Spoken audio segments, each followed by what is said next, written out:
In today's quick video, let's talk about sea moss. Sea moss is a type of red seaweed and has been used traditionally in medicinal teas as well as particularly for cough and other throat issues. As a general dietary supplement, first of all, sea moss contains about 80% water.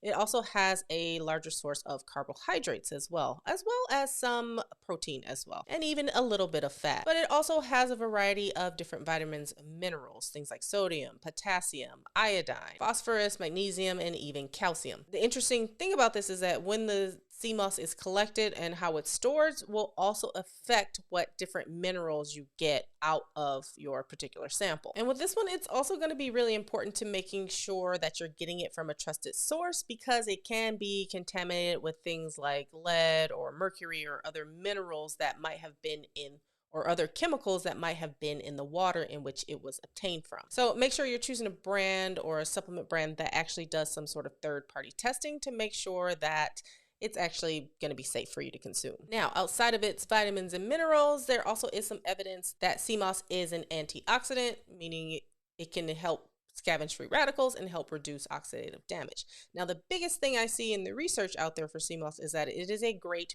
prebiotic. Now, a prebiotic is something that helps to feed the good bacteria in your system. Unlike a probiotic, which actually generally contains other bacteria, a prebiotic is, think of it as food for the good bugs in your gut. So in this way, it can be a great addition in helping maintain a healthy gut flora and improving the diversity of your microbiome. There's also ongoing research into anti-cancer effects of sea moss. There are a number of constituents that have been identified as having anti-tumor or anti-cancer effects. But again, research is ongoing. There's also some interest in using sea moss as an adjunct to fertility, especially in males.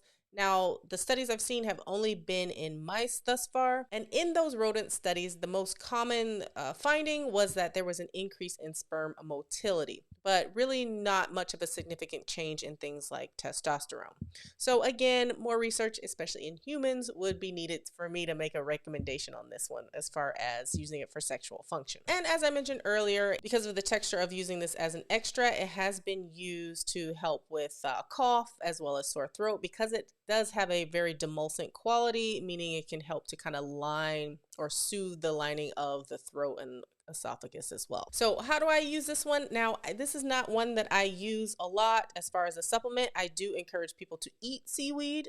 Like this is one that's very popular in different Asian cultures and a common kind of food staple. Otherwise, it's generally hard because people either don't like the taste. So compliance is usually low if I'm recommending this one. Otherwise, I will actually use this one more for its prebiotic function to really help improve the gut microbiome as well as really help to feed the good bacteria, and that can be done just by adding it in as a food as well.